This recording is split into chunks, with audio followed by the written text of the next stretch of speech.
Greetings, campers, and welcome back to another Camp Legend Lorcana video. I'm Gibbles and Bits, and with me is my best friend, Dead Broke Nerd, and we're going to be going over our control lists today, our part 3 of our 4-part series as we lead up to the release of Into the Inklands, Lorcana's third set. At this point, the video is coming out, and we are a matter of hours away from you being able to sit down in your local game stores across from somebody and crack packs and play some of these new cards. We've previously gone over our aggro lists, we've gone over our mid-range lists, and now we're moving into the late game of the series where we are going over our control lists. We're bringing out the big bodies for the big ink counts, and let's get into it. All right, to start us off, DBN is going to be going over his Steel Emerald Ping Your Lanes control list. So DBN, take it away. What do we got here for our first control list? Yeah, Ping Your Lane's a little bit of a throwback to the Eos Airwaves crowd from back in the day.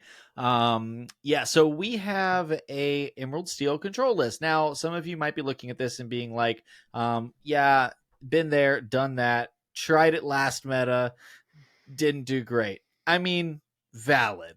Honestly, valid.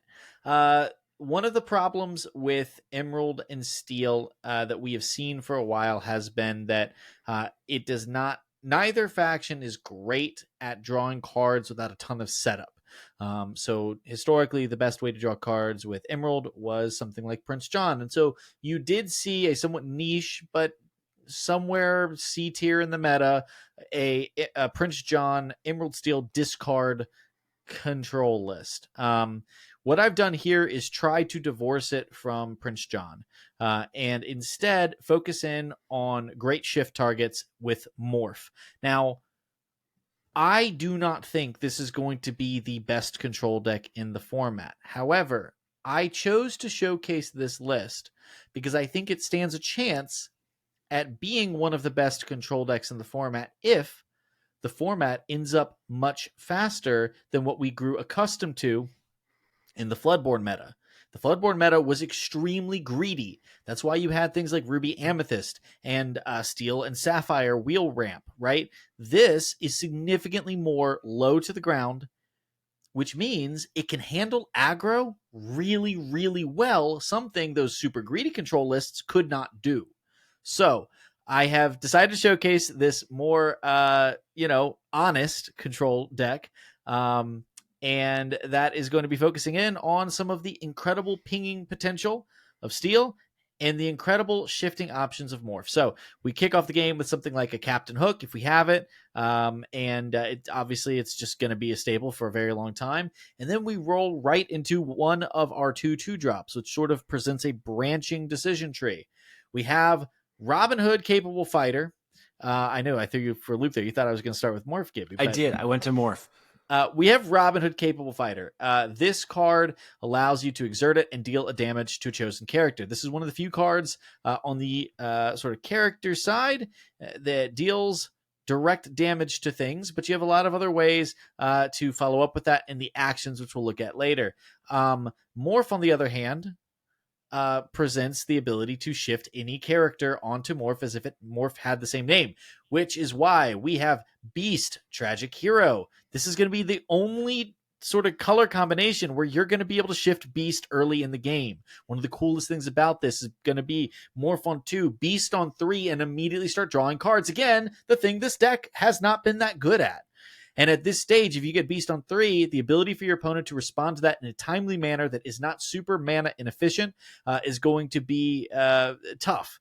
You're going to get to draw some cards with Beast, is what I'm saying, which is great. Now, if we look at some of the other shift targets, we have the new Robin Hood, Champion of Sherwood. Now, this can shift onto either of your 2-drops, which is fantastic because against a mid-range deck or an aggro deck that has started questing, you're going to actually be able to keep up after shifting this guy in on 3 because when you're banishing people in challenges, you're gaining Lord too, which is just kind of crazy. I think this card is maybe a little overrated by the community. I don't think it's super good, but I think this is the perfect fit for it. Is a deck like this where you can have consistency in shifting it into play. And you know that in that game plan, you're going to be able to also do something with this and with the Tragic Hero Beast, which is Sing. So we're going to once again be able to sing Grab Your Swords and A Whole New World on as early as turn 3. So you can either fill your hand back up, disrupt your opponent's hand if they are a control deck. Against an aggro deck, you may not want to do that. You may want to run them out of resources. Grab Your Swords, though, going to be great at cleaning up a lot of those evasives that you can't touch, or some of those, Pinocchios or Simbas that have been stood up by a LeFou. Grab Your Swords, great option there. And you have 2 different ways to sing that as early as turn 3. We have the Tinkerbell combination, A Tale as Old as Time. That should be a card in this game. A Tale as Old as Time, yeah. Tale as Old as Time, great song. You have Beast Relentless. We've got 2 of them in there as sort of a opportunity for a combo finisher. If you really want to find some space for them, you can. We also have 2 Cheshire Cats. The Cheshire Cats, again, being another option to shift onto Morph a little later in the game that allows you to have a direct banish effect for a damaged character. And Simba Fighting Prince, I just wanted to throw it in a deck because I think it's a good card. I just don't know where it fits yet. But when this comes into play and whenever he banishes a character in a challenge, you can either draw 2, discard 2, or you can deal 2 damage directly to a chosen character. Quest for 2, Inkable. It's a feel-good character. Just value play. And then we get into the actions. Huh? Oh, I know. Look at them all tatted up. The tats on Dreamborn Simba. He's a rebellious teen up here. Very tribal.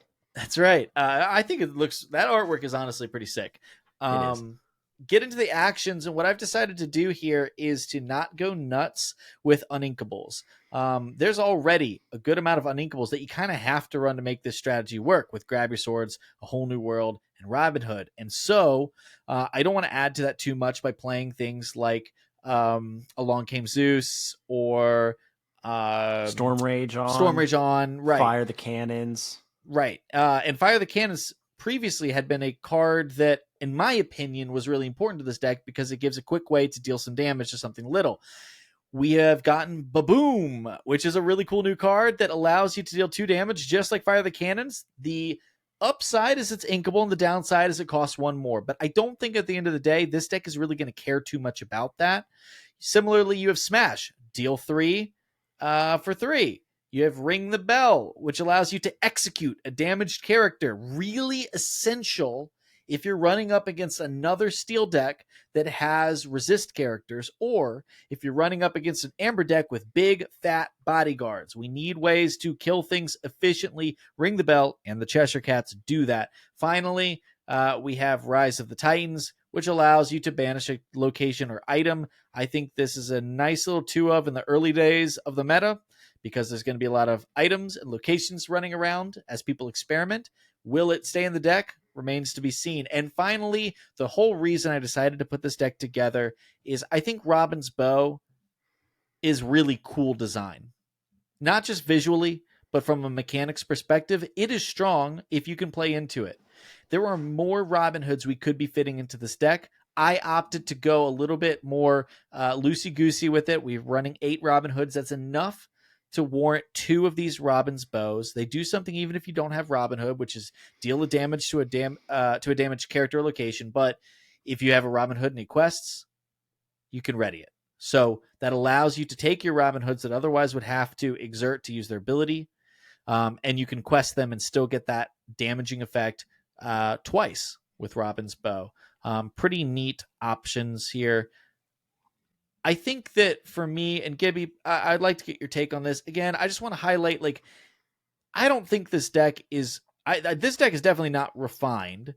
It's not even really a deck that I feel super comfortable piloting. I'm more of a popsicle man myself. But I do genuinely think that there is a situation in a metagame where this deck could really dominate. It's just not the one we're used to seeing. So a little bit of reading the tea leaves here. Yeah, and I think something that needs to be not overlooked here, and regardless of how viable this deck ends up being once we get into the metagame of into the Inklands, something that this deck highlights is the absolute potential of Morph. Morph is going to be a card that DBN and I both foresee having a vast number of impacts from this meta and beyond, just because of the application of being able to shift in on any target. onto Morph is just insane.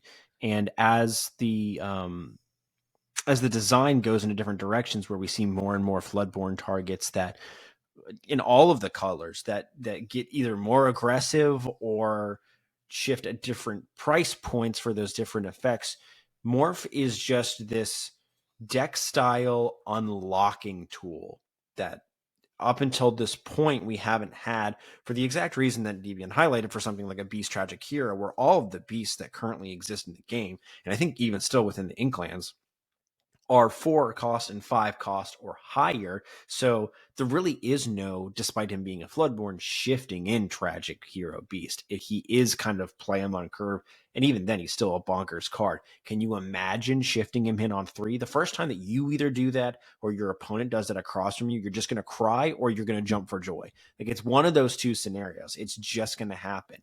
But Morph allows you as a control player, if control is your style of deck and you do like playing Emerald as a color, Morph is almost an auto include, in my opinion, because it's masking what your game plan is. It's flexibility as you move into turn 3 and turn 4, which I've said before, I think is the crux of a lot of decks that aren't super aggro, whether it's mid-range combo or control. Turn 3, turn 4 can really make or break you. And if you've got multiple Floodborne shift targets in your deck and you can kind of read your opponent's board or look at what the color combo is across from you, you can devise a plan on which direction to go, given you have the ink and you have the flexibility in your deck that you've built in. So I think this is, if nothing else, a very great highlight of different ways that you can utilize a very strong early game unit that is going to take off for metas to come, which is Morph. I also really love the ping style that you've got going on here. It is very efficient, like as you would imagine it to be. Ring the bell is one of my favorite actions. Yeah, and nobody ever sees it coming. They don't play around it, because it's like, it's kind of impossible to play around unless you have healing. And so because they're not playing around it, they're often not anticipating it either, which is a unique sort of situation. Gibby, if you could scroll down slightly, I forgot to point out that I did think absolutely Fang could be interesting in a green control deck. The reality is most of the time you're the one killing their things. And this is a nice little way to slap this down against another control deck as you're killing each other's things back and forth, to potentially start collecting some lore over time, start forcing your opponent to play characters onto the board, and potentially in a certain situation where you're able to stick the location, which I think is going to be the challenge for these locations, to be able to start porting over your Robin Hoods, your beasts, and questing with them, just, so that they are not in fear of them being messed with. I think Fang is really interesting, and one of the only locations that I think makes somewhat sense for a control playstyle. Yeah, I think if nothing else, what eventually we'll learn with locations, with locations is, at a minimum, if you aren't playing Curve Kana, I'm trying to adapt to Curve Stone. We would talk about how people would play constantly on Curve and Hearthstone. If you're not playing Curve Kana, where you are trying to utilize all of your ink every single turn, and you ever float over extra ink from inking on your turn, or just maybe you played something that was under curve because it made sense on that turn. Yeah. What's the harm in spending 2 ink on the rest of your turn to move a character over to a location where they gain a benefit? So having a location down where you can then utilize the rest of your ink on a turn and under curve something is great.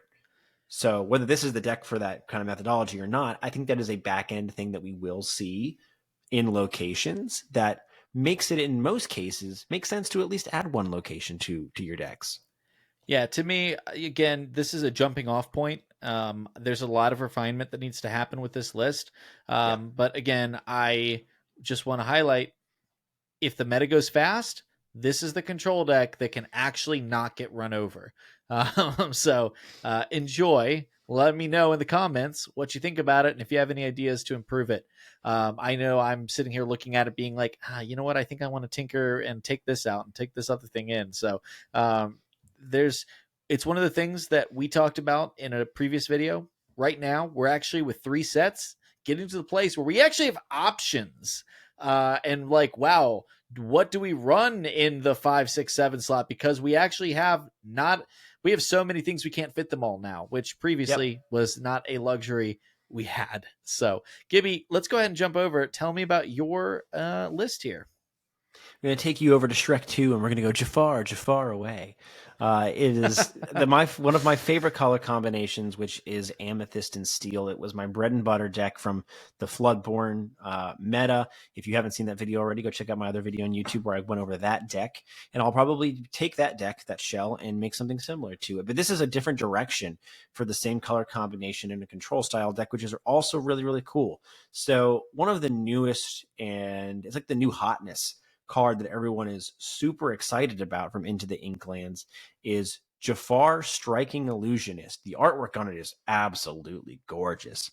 But this is a 4, 5, 7 cost inkable that's for shift for 5, and there are plenty of low cost Jafars unlike Beast that you can shift Jafar onto. That says it's got evasive and says during your turn, while this character is exerted, whenever you draw a card, gain a lore. So there is a very early adopted concept that really wasn't a leap to like get to and like find the conclusion that this was probably one of the best ways to work with Jafar, but is what happens if I have Jafar, he's exerted, and I play a whole new world. Each player discards their hand and draws 7 cards. Does that mean that I draw 7 cards, draw a new hand, and I gain 7 lore because Jafar is exerted? You're sure bet it does. Like, you're gonna gain 7 lore, which is almost half of your total like lore count for a game. The burst potential being able to go from 30 to 20 in one shot is insane. Like, you being able to do that puts you in contention in every single game, as long as you're not getting absolutely blown out. So what do we do with the rest of the deck to support Jafar and getting up into that point? Well, we've got Simba, Future King. That allows you to draw a card and discard a card. You've got Cinderella, Knight in Training, that allows you to draw a card and discard a card. Jafar, Royal Vizier, is a fantastic 2-drop. He's a 2-cost 3/2 that on your turn gains evasive, so you can start challenging some of those Minnie Mouse stylish surfers and all of the other evasive characters if your opponent is playing a Don't Touch Me, Go Fast deck. Maleficent, Sorceress, 3-drop inkable that allows you to draw a card yourself, so still synergizes with Jafar. Tinkerbell Tiny Tactician, being able to draw and discard in case that's what you want to do. Genie's Supportive Friend, new card to the Into the Inklands set. 4-cost uninkable with a decent body of 3/5. Whenever this character quests, you may shuffle this card into your deck to draw 3 cards. So even if you don't have your whole new world ready to go, you can use Genie to quest and shuffle this card into your deck, draw 3 cards, refilling your hand, and gain 3 lore off of Jafar. So even if you don't have Jafar out, I don't know, I would think gaining a lore and drawing 3 cards is pretty nice in the first place. I wouldn't be opposed to that regardless. Jafar Dreadnought, being able to challenge a unit, and if you banish something, draw a card yourself, is a great card. And also you can shift Jafar into shift Jafar into shift Jafar. Like, you've got a lot of flexibility amongst those 3 Jafar copies there. Sheriff of Nottingham, we've talked about in our previous videos, and we'll go over here again. When you discard a card, you may deal 1 damage to a chosen opposing character. We're really high on this card. The effect doesn't require you to exert in order to get the effect off and be able to ping things away as we're discarding.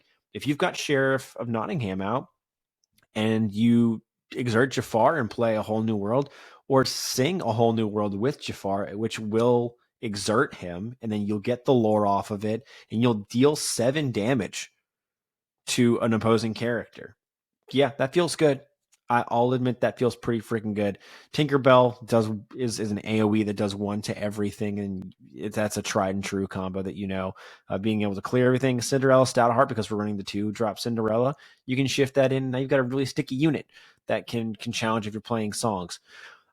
Because of some of the bigger units we've got here, we're pretty dense from 4 up. We are going to be able to play the new song, and then Along Came Zeus. Sing it in your head if you know the song. Deal 5 damage to chosen character or location. We're raising the bar from a storm. Let the storm rage on, which saw a whole lot of play in the Rise of the Floodborn meta. A 3-cost uninkable in steel action song that did 2 damage to something and drew you a card.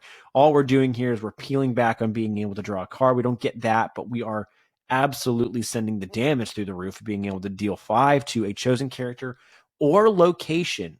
If your opponent is playing a location that you need to see gone, and then along came, you can commit like a small attack, and then along came Zeus and clear that bad boy from the board lickety split. I think this is a card that is going to be a prio as long as you don't have, as long as you're not struggling to keep your uninkable counting down within your deck and you're playing steel. I think then Along Came Zeus makes a whole lot of sense because of the damage, the flexibility, and the ability for it to be sung. I think this is just going to be a fantastic, flexible card. A whole new world we already talked about. And something that DBN actually convinced me to add in here, shout out to him, is he said, what do you think that White Rabbit's pocket watch would be good? You have a lot of things that come down and immediately want to be able to act, like the Jafar Dreadnought being able to challenge, like Tinkerbell Giant Fairy being able to challenge and do damage, Cinderella Stoutheart. Same thing. Even getting an early trade off of Genie's supportive friend before you decide to quest and get rid of him on your next turn and draw those 3 cards. You've got a lot of things that want to be able to act out the gate. So why not add something that gives yourself rush for only an extra ink per turn? I think it is a great addition. It's also inkable in case you find a matchup where it's not really worth your time or you need to go a bit quicker and spending the extra 3 ink just isn't in your best interest. Just ink it. Ink it, get rid of it, and play your other units out that allow you to start dealing damage, pinging things away, and getting that board control. So this is going to be a control list that curves pretty well. It's not skipping a bunch of steps with morph and being able to shift into really high effective targets, with the exception of Jafar and Tinkerbell and Cinderella through the other cards in your deck. So it doesn't have the flexibility of how like a morph deck does, but it does have great shift targets for you to be able to get to your mid to late game. It's got a little bit of ping potential and then a whole lot of go wide damage. And it's got this new uncanny ability to burst into a win if your opponent is not careful and looking for your win condition. So it requires your opponent to have matchup knowledge. If you get used to the combos and the setups, something similar we've talked about in our mid-range list and our aggressive list. I think it was in our aggressive list when you were talking about your Ruby Amethyst list, DBN, was ordering matters. The idea of, okay, I'm going to quest here and then I'm going to drop this unit and then I'm going to sing this thing, and knowing the ordering of units is going to be really important in this deck as well. So skill expression is not capped to any one side of a deck, not aggro, not control, not mid-range, not combo. We're going to find that the best players are going to find ways to take advantage of the ordering and the really great combos that you can deck build with. So, DBN, what do you think about this list? Well, I think obviously Jafar has a ton of potential if you can get the Wombo combo off, which would be shifting it in and then using it to sing a whole new world, thus immediately gaining 7 lore. That's pretty disgusting. However, I want to remind people, both for their own protection, but also for a sense of reasonableness here. There are now 2 new cards which can targeted discard actions or songs. So you have the Ursula in green, which can target a song, and then you have the Bare Necessities in amber, which can target any non-character. So the ability for decks that are mid-range decks to say, screw you, Jafar. No, you're not going to get to do this play. I'm going to look in your hand. I'm going to dig that card out. And now you're going to have to earn lore the honest way, by questing, or at least have to hope that you draw into another whole new world in the future. Now, that won't happen every game, and you are going to have some big Timmy plays where you get to do the shift into a whole new world and then immediately genie and then gain 10 lore. Those will happen, and they might even be meta. But the reason I'm not worried about it is because we already have the silver bullets right in front of us. And as long as the meta doesn't forget the silver bullets exist, I think that the deck may still be good, but it's not going to get that wombo combo every time. Now, I'll say this too, I think that being able to I liked the White Rabbit's Pocket Watch, and I suggested that if only to give you ways to exert Jafar on the turn it comes in outside of songs, or if you have to pay full price for him. I do see you've got the Bayou, and you didn't mention that.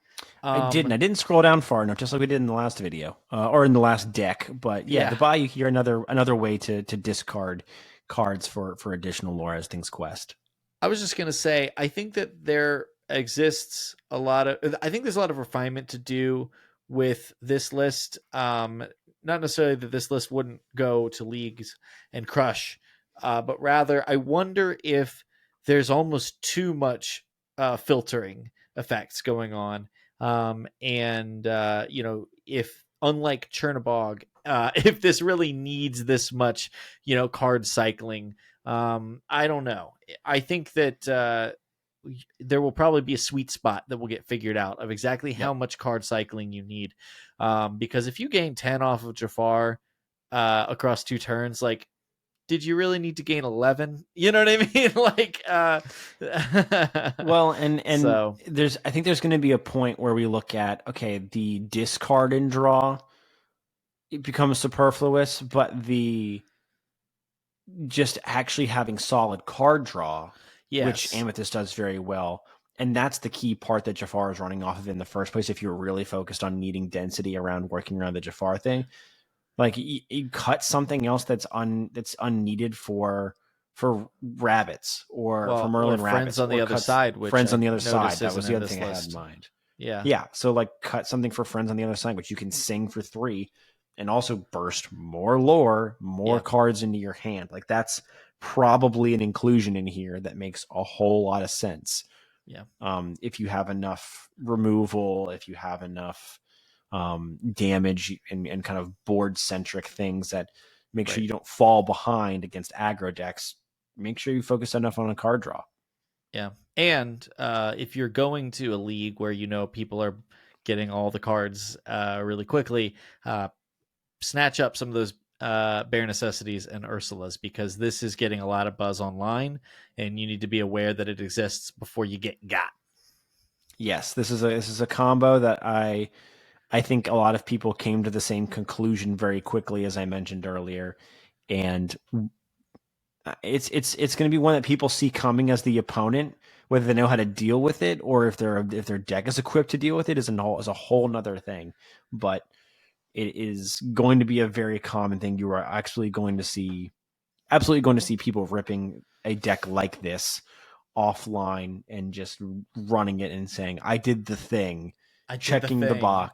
I did the thing, check the box on their sheet that they did the thing, and then move on later on to other decks. It would be my guess. Yeah. Cool list. Let me switch back over. Thank you for joining us for our control list video as we went through our control lists. This is part 3 of 4, as I mentioned earlier, of a mini series that we're doing. So shortly after this, you will see our last video in this series, our combo list. And then that point, it's go live. Take these decks that we've talked about from our aggro, mid-range, combo, and control lists into your local game stores or anything else creative that you come up with. And if you do create another deck list that you think is creative and fun. Come see us on Discord, share it with our community, and like and subscribe and hit that button on YouTube and watch our other videos as well. We'll see you guys next time.